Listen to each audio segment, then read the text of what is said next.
தமிழகத்தில் தொடங்கி உலகத்தில் பல்வேறு பகுதிகளில் நடைபெற்ற நிகழ்வுகளின் தொகுப்பை வேகச் செய்திகளாக தற்போது காண்போம்.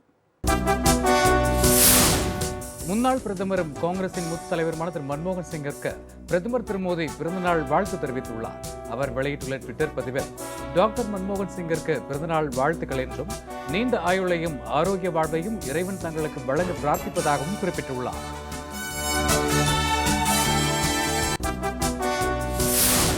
பீகாரில் கடந்த நாடாளுமன்ற தேர்தலில் பெற்ற வெற்றியை இந்த சட்டசபை தேர்தலிலும் பாஜக கூட்டணி பெறும் என்று அக்கட்சி தெரிவித்துள்ளது.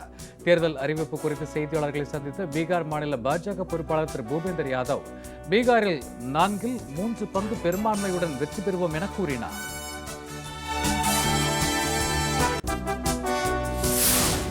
பீகார் சட்டசபை தேர்தலுக்காக அம்மாநில மக்களை திசை திருப்ப பாஜக புதிய பிரச்சனைகளை அங்கு எழுப்பும் என சிவசேனா மூத்த தலைவர் திரு சஞ்சய் ராவத் விமர்சித்துள்ளார். வளர்ச்சி, சட்டம் ஒழுங்கு, நல்லாட்சி ஆகியவற்றை விளக்கி தேர்தலை சந்திக்க முடியாத பாஜக மும்பையில் எழுப்பிய பிரச்சனைகளை மூடிவிட்டு பீகாரில் புதிய பிரச்சனைகளை எழுப்பச் சென்றுவிடும் என கூறியுள்ளார்.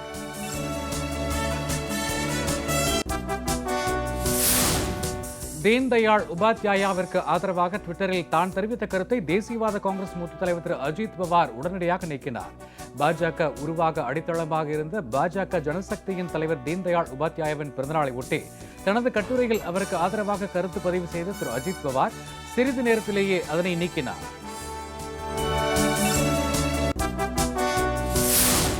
காங்கிரஸ் கட்சி தனக்கு நம்பிக்கை ஏற்படுத்தும் பணியை செய்யட்டும் என்று கர்நாடக முதல்வர் திரு எடியூரப்பா கூறியுள்ளார். கர்நாடகாவில் தனது தலைமையிலான பாஜக அரசிற்கு எதிராக காங்கிரஸ் கொண்டு வந்துள்ள நம்பிக்கையில்லா தீர்மானம் குறித்து பேட்டியளித்த திரு எடியூரப்பா ஒவ்வொரு 6 மாதத்திற்கும் ஒருமுறை காங்கிரஸ் கொண்டு வரும் நம்பிக்கையில்லா தீர்மானம் தனக்கு நம்பிக்கையை ஏற்படுத்தும் என தெரிவித்தார்.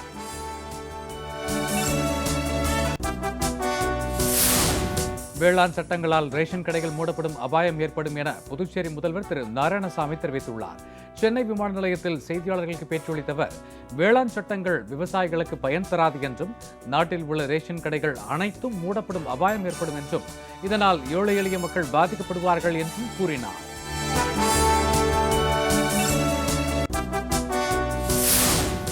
அதிமுக முறைகேடுகள் குறித்து குரல் கொடுத்ததன் காரணமாகவே தன் மீது வழக்கு பதிவு செய்யப்பட்டதாக திமுக துணை பொதுச் செயலாளர் திரு பொன்முடி தெரிவித்துள்ளார். சென்னையில் செய்தியாளர்களுக்கு பேட்டியளித்தவர் கட்சிக்காக பாடுபட்டதன் காரணமாகவே தனக்கு திமுக துணை பொதுச் செயலாளர் பதவி வழங்கப்பட்டதாகவும் கூறினார்.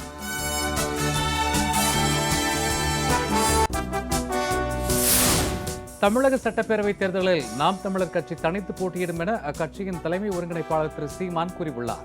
சென்னையில் செய்தியாளர்களின் கேள்விக்கு பதிலளித்த அவர் எக்காலத்திலும் திமுக, அதிமுக, பாஜக, காங்கிரஸ் ஆகிய கட்சிகளுடன் கூட்டணி வைக்க மாட்டோம் என தெரிவித்தார்.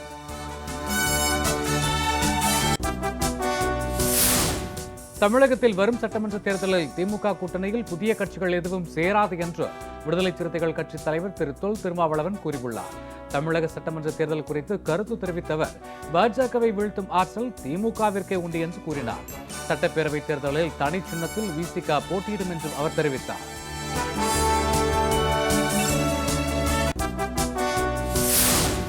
அதிமுக ஆட்சியை பற்றியோ முதலமைச்சரை பற்றியோ யாராவது குறை கூறினால் தண்ணீர் குடங்களால் முகத்தில் குத்துவிடுங்கள் என அமைச்சர் திரு திண்டுக்கல் சீனிவாசன் பேசியுள்ளார். திண்டுக்கல் மாவட்டம் வேடச்சந்தூரில் செய்தியாளர்களை சந்தித்த அவர் இவ்வாறு கூறினார். திரு திண்டுக்கல் சீனிவாசனின் இந்த கருத்து சர்ச்சையை ஏற்படுத்தியுள்ளது.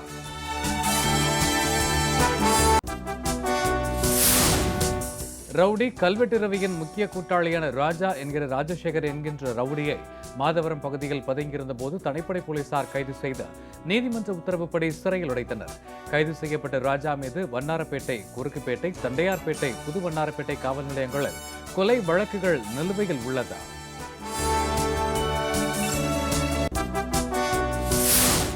திண்டுக்கல் மாவட்டம் பழனி அருகே பேரிடர் கால மீட்பு நடவடிக்கை குறித்து தீயணைப்புத் துறையினர் சார்பில் பொதுமக்களுக்கு விழிப்புணர்வு பயிற்சி நடைபெற்றது. இந்த முகாமில் நீரில் தவறி விழுவது, தீ விபத்து, ஆற்று வெள்ளம் மற்றும் நீர்நிலைகளில் சிக்கிக்கொள்வது போன்ற பேரிடர் காலங்களில் எப்படி துரிதமாக செயல்பட வேண்டும் என்பது குறித்து நடித்து காட்டப்பட்டது.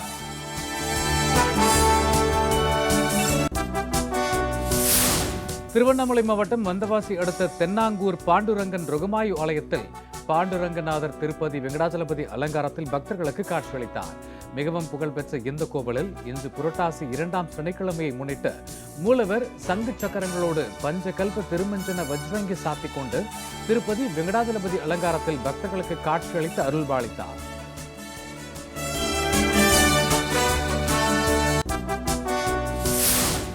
வெங்கடேச பண்ணையாரின் 17ஆம் நினைவு தினம் இன்று அனுசரிக்கப்படுகிறது. இதனையொட்டி தூத்துக்குடி மாவட்டம் முத்தையாபுரத்தில் அலங்கரித்து வைக்கப்பட்டிருந்த அவரது திருவுருவப் படத்திற்கு கழக அமைப்பு செயலாளர் திரு ஹென்றி தாமஸ், மாவட்ட சிறுபான்மை பிரிவு செயலாளர் திரு எட்வின் பாண்டியன் ஆகியோர் தலைமையில் கழகத்தினர் மாலை அணிவித்து மரியாதை செலுத்தினர்.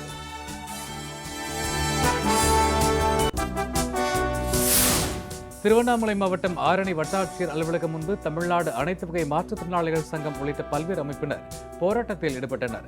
இந்த ஆர்ப்பாட்டத்தில் விவசாய விரோத அவசர சட்டங்களை திரும்பப் பெற கோரியும், நீதிமன்ற அறிவுறுத்தலின்படி உணவு பாதுகாப்பு சட்டத்தில் மாற்றுத்திறனாளிகளையும் இணைத்தல் உள்ளிட்ட பல்வேறு கோரிக்கைகளை வலியுறுத்தி மாற்றுத்திறனாளிகள் கோஷங்கள் எழுப்பினர்.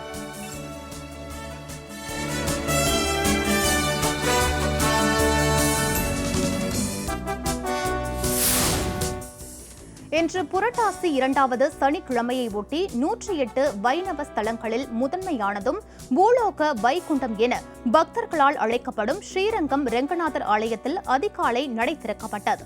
ஆன்லைன் மூலம் விண்ணப்பித்தவர்களுக்கு முன்னுரிமை அளிக்கப்பட்டு தரிசனம் செய்ய அனுமதிக்கப்பட்டனர்.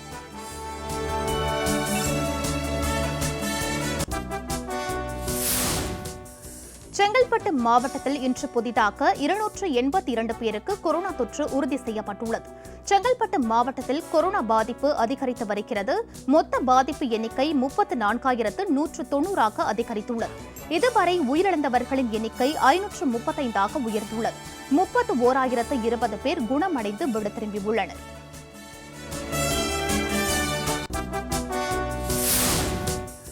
விவசாயிகளுக்கு எதிரான சட்டங்களை நிறைவேற்றிய மத்திய அரசை கண்டித்து கன்னியாகுமரி மாவட்டம் நாகர்கோவில் விவசாயிகள் சங்கம் மற்றும் கம்யூனிஸ்ட் கட்சியினர் போராட்டத்தில் ஈடுபட்டனர். மாவட்ட ஆட்சியர் அலுவலக சாலையில் டெரிக் சந்திப்பில் நடைபெற்ற போராட்டத்தில் ஏராளமானோர் கலந்து கொண்டனர். போராட்டத்தை ஒட்டி ஏராளமான போலீசார் குவிக்கப்பட்டிருந்தனர். 60க்கும் மேற்பட்டோர் கைது செய்யப்பட்டனர்.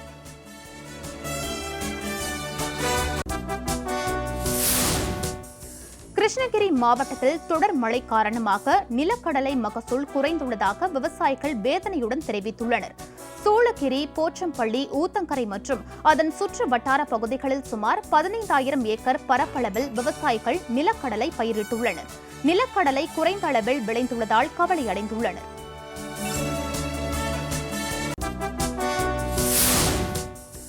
திருவண்ணாமலை மாவட்டம் செய்யாறு புனித வியாக்குள அன்னை ஆலயத்தில் கொடியேற்று நிகழ்ச்சி நடைபெற்றது.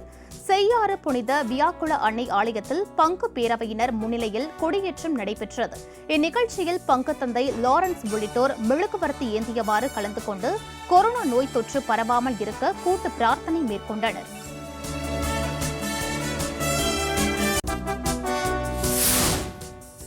புதுக்கோட்டையில் உள்ள ஸ்ரீ வரதராஜ பெருமாள் கோவிலில் புரட்டாசி சனிக்கிழமையை முன்னிட்டு சிறப்பு வழிபாடு நடைபெற்றது. வரதராஜ பெருமாள் சிறப்பு அலங்காரத்தில் காட்சியளித்தார். ஸ்ரீதேவி பூதேவியுடன் வீற்றிருந்த வரதராஜ பெருமாளை பக்தர்கள் சமூக இடைவெளியை பின்பற்றியும் முகக்கவசம் அணிந்தபடியும் வழிபட்டனர்.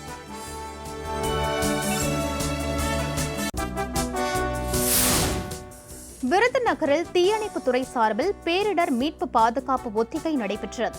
விருதுநகர் மாவட்ட வருவாய் வட்டாட்சியர் அலுவலகத்தில் நடைபெற்ற இந்நிகழ்ச்சியில் பல்வேறு வகையான பேரிடர்களில் இருந்து பொதுமக்கள் தங்களை பாதுகாத்துக் கொள்ளவும் முன்னெச்சரிக்கை நடவடிக்கைகள் குறித்தும் விளக்கப்பட்டது. அவசர காலங்களில் தீயணைப்பானை பயன்படுத்தும் வழிமுறைகள் குறித்தும் எடுத்துரைக்கப்பட்டது.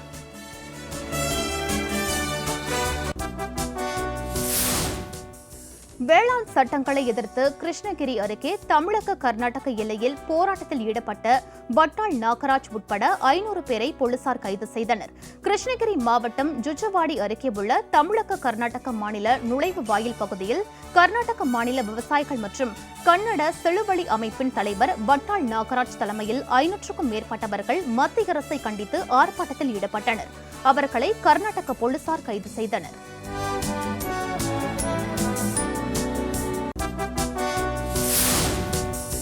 திருச்சி மாவட்டம் மணப்பாறையை அடுத்த முத்தப்புடையான்பட்டியைச் சேர்ந்தவர் கிளாடியானா ஞானசெல்வி.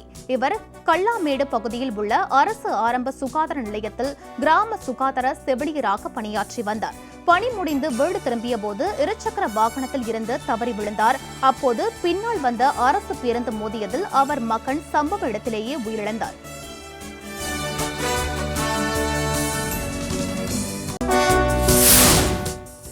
திண்டுக்கல் மாவட்டம் பித்தளைப்பட்டி அருகே 80 அடி கிணற்றில் குதித்து தற்கொலைக்கு முயன்ற 60 வயது மூதாட்டியை தீயணைப்புத் துறையினர் உயிருடன் மீட்டனர்.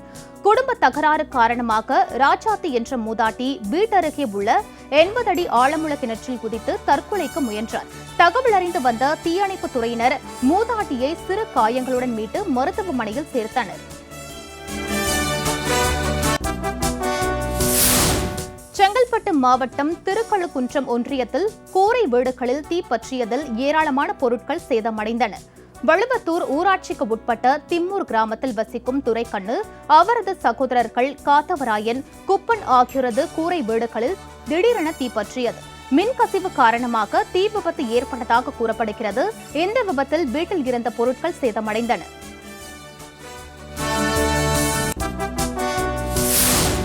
தென்காசி மாவட்டம் அம்மா மக்கள் முன்னேற்றக் கழகம் தென்காசி நகர கழகத்திற்கு உட்பட்ட வார்டு கழக செயலாளர்கள் ஆலோசனைக் கூட்டம் தென்காசியில் மாவட்ட கழக அலுவலகத்தில் நடைபெற்றது. நெல்லை புறநகர் வடக்கு மாவட்ட செயலாளர் திரு பொய்கை சோ மாரியப்பன் தலைமையில் நடைபெற்ற இக்கூட்டத்தில் வருகிற சட்டமன்ற தேர்தலில் தலைமை கழகம் அறிவிக்கும் வேட்பாளர்களை அதிக வாக்குகள் பெறுவதற்கு சிறப்பாக செயல்பட வேண்டும் என்று முடிவு செய்யப்பட்டது.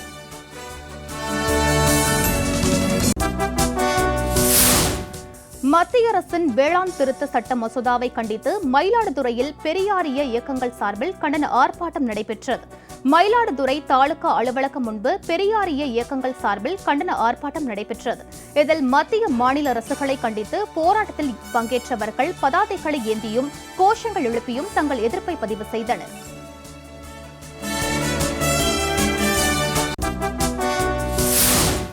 மத்திய அரசின் புதிய வேளாண் சட்ட மசோதாவை எதிர்த்தும் விவசாய மசோதாவை திரும்ப பெற வலியுறுத்தியும் திருப்பூர் மாவட்ட ஆட்சியர் அலுவலகம் முன்பு பெரியாரிய உணர்வாளர்கள் கூட்டமைப்பு சார்பில் ஆர்ப்பாட்டம் நடைபெற்றது. இந்த ஆர்ப்பாட்டத்தில் 50க்கும் மேற்பட்டவர்கள் மத்திய மாநில அரசுகளை கண்டித்து கோஷங்கள் எழுப்பினர்.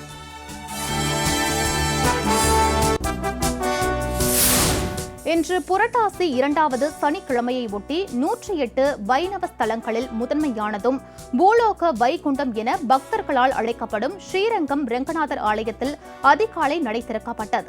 ஆன்லைன் மூலம் விண்ணப்பித்தவர்களுக்கு முன்னுரிமை அளிக்கப்பட்டு தரிசனம் செய்ய அனுமதிக்கப்பட்டனர்.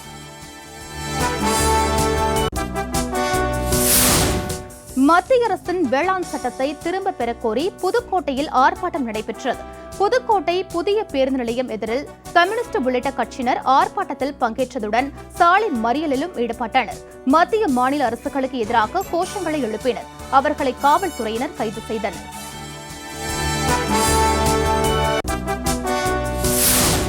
நெல்லை அருகே மூதாதையரின் சமாதியை இடித்த கும்பல் மீது நடவடிக்கை எடுக்க வலியுறுத்தி மாவட்ட ஆட்சியர் அலுவலகத்தில் பாதிக்கப்பட்ட நபர் தீக்குளித்து தற்கொலைக்கு முயன்றதால் பரபரப்பு ஏற்பட்டது. கோட்டை விளைப்பட்டியைச் சேர்ந்த கணேசன் என்பவரின் மூதாதையர் சமாதியை சிலர் சேதப்படுத்தியுள்ளனர். இது தொடர்பாக காவல் நிலையத்தில் புகார் அளித்தும் நடவடிக்கை எடுக்கப்படவில்லை என கூறப்படுகிறது. இந்நிலையில் மாவட்ட ஆட்சியரிடம் முறையிட நேரில் சென்ற பாதிக்கப்பட்ட நபர் உடலில் மண்ணெண்ணெயை ஊற்றி தீக்குளிக்க முயற்சித்தார். அப்போது பாதுகாப்பு பணியில் இருந்த போலீசார் அவரை தடுத்து விசாரணைக்காக காவல் நிலையத்திற்கு அழைத்து சென்றனர்.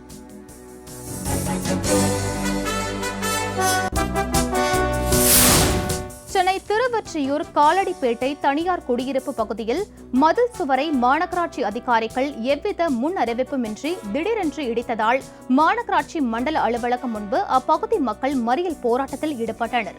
அப்போது மாநகராட்சி அதிகாரிகள் பொதுமக்களுக்கு எதிராக செயல்படுவதாக குடியிருப்பு வாசிகள் குற்றம் சாட்டினர். இதனால் அங்கு போக்குவரத்து பாதிக்கப்பட்டது.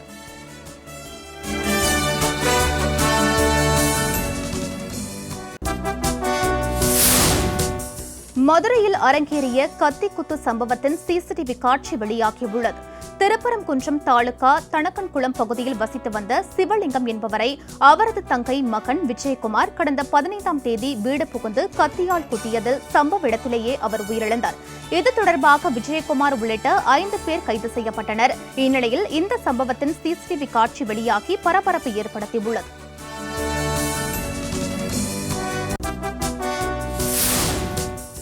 சென்னை தண்டையார்பேட்டையில் மூதாட்டியிடம் வழிப்பறியில் ஈடுபட்ட 8 பேர் கொண்ட கும்பலை போலீசார் கைது செய்தனர்.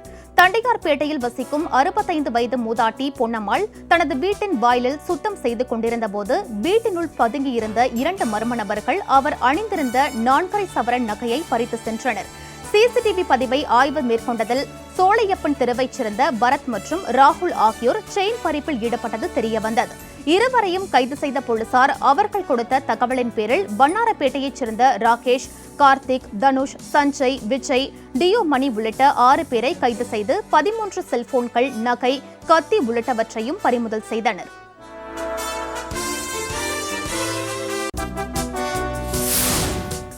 கன்னியாகுமரியில் தனியார் மதுபான விடுதியில் ரகளையில் ஈடுபட்டு மேலாளரை அரிவாளால் வெட்ட முயன்ற 3 பேர் கைது செய்யப்பட்டனர்.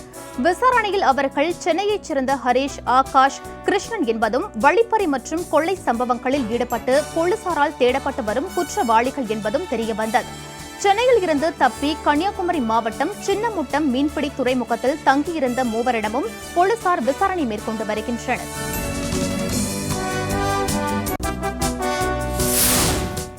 தடை செய்யப்பட்ட ஆன்லைன் லாட்டரி சீட்டுகளை விற்பனை செய்த 2 நாமக்கல் அருகே கைது செய்யப்பட்டனர்.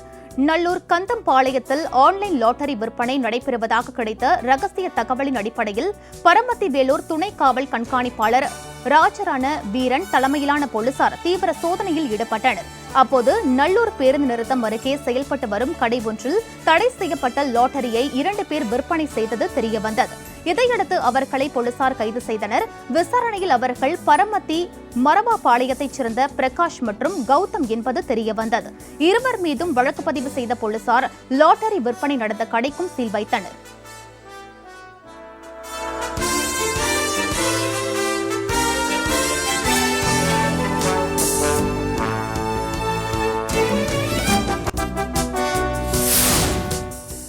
தூத்துக்குடி அருகே போலீசாரை ஆயுதங்களை காட்டி மிரட்டிய 6 ரவுடிகள் கைது செய்யப்பட்டனர். தூத்துக்குடி அருகே உள்ள சாயர்புரம் பகுதியில் ஆட்டோவில் வந்த 6 பேர் அங்கு உள்ள கடைகளில் மாமூல் கேட்டு மிரட்டியுள்ளனர். தகவல் அறிந்து அங்கு வந்த போலீசாரையும் அவர்கள் அரிவாளை காட்டி கொலை மிரட்டல் விடுத்துள்ளனர். இதையடுத்து அவர்களை மடக்கி பிடித்த போலீசார் ஆயுதங்கள் மற்றும் ஆட்டோவை பறிமுதல் செய்தனர். கைது செய்யப்பட்டவர்கள் மீது தூத்துக்குடி, நெல்லை, ராமநாதபுரம் மாவட்டங்களில் கொலை, கொள்ளை உள்ளிட்ட 40க்கும் மேற்பட்ட வழக்குகள் உள்ளன.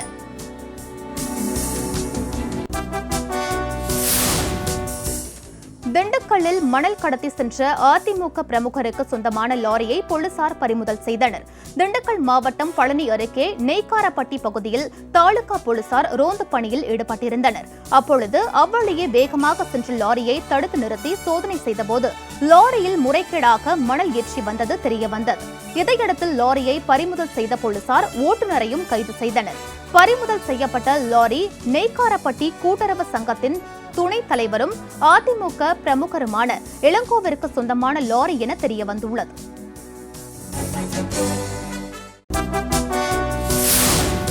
சீர்காழி அருகே குடிபோதையில் பெண்ணை செருப்பால் அடித்த 2 இளைஞர்கள் தாழ்த்தப்பட்டோருக்கு எதிரான வன்கொடுமை தடுப்பு சட்டத்தில் கைது செய்யப்பட்டனர். திருநகரி கிராமத்தைச் சேர்ந்த சாரதா என்பவர் தனது வீட்டில் இருந்த குப்பைகளை சேகரித்து வாசலில் வைத்து எரித்துள்ளார். அப்போது அண்டை வீட்டில் குடிபோதையில் இருந்த சுந்தரராஜன் மற்றும் சுரேஷ் ஆகியோர் சாரதாவிடம் தகராறில் ஈடுபட்டு செருப்பால் அடித்துள்ளனர். பாதிக்கப்பட்ட பெண் அளித்த புகாரின் பேரில் சுந்தரராஜன் மற்றும் சுரேஷ் ஆகியோரை போலீசார் கைது செய்து தாழ்த்தப்பட்டோருக்கு எதிரான வன்கொடுமை தடுப்பு சட்டத்தின் கீழ் வழக்கு பதிவு செய்தனர். திண்டுக்கல் அருகே பெண்ணிடம் செல்போன் மற்றும் இருசக்கர வாகனத்தை திருடிய 4 பேர் கைது செய்யப்பட்டனர். குறிஞ்சி நகரில் தனியார் நிறுவனத்தில் பணியாற்றும் பெண் ஒருவரை அடையாளம் தெரியாத 5 பேர் தாக்கி அவரிடம் இருந்து 2 செல்போன்கள், இருசக்கர வாகனம் ஆகியவற்றை பறித்து சென்றனர். கண்காணிப்பு கேமரா பதிவின் அடிப்படையில் குற்றவாளிகளை தேடி வந்த போலீசார் பாலகிருஷ்ணாபுரம் ரயில்வே கேட் அருகில் பதுங்கியிருந்த கார்த்திகேயன், விக்னேஷ், கண்ணன், ராஜா ஆகிய 4 பேரை கைது செய்து அவர்களிடமிருந்து 2 செல்போன்கள், இருசக்கர வாகனம் ஆகியவற்றையும் பறிமுதல் செய்தனர். பின்னர் குற்றவாளிகளை நீதிமன்றத்தில் ஆஜர்படுத்தி சிறையில் அடைத்தனர். செங்கல்பட்டு மாவட்டம் செய்யூர் அருகே இடைக்களிநாடு முன்னாள் பேரூராட்சித் தலைவர் கொலை வழக்கில் கூலிப்படையைச் சேர்ந்த மேலும் 4 பேர் கைது செய்யப்பட்டனர். இந்த வழக்கில் குற்றவாளிகள் விக்னேஷ், மாரிமுத்து ஆகியோர் சிறையில் அடைக்கப்பட்டுள்ளனர். முக்கிய குற்றவாளியான ஸ்ரீதர் ஏற்கனவே கும்பகோணம் நீதிமன்றத்தில் சரணடைந்தார். இந்நிலையில் கூலிப்படையைச் சேர்ந்த சுரேஷ், சபரீஸ்வரன், வெற்றிவேல், தேவன் ஆகிய 4 பேரை போலீசார் கைது செய்தனர்.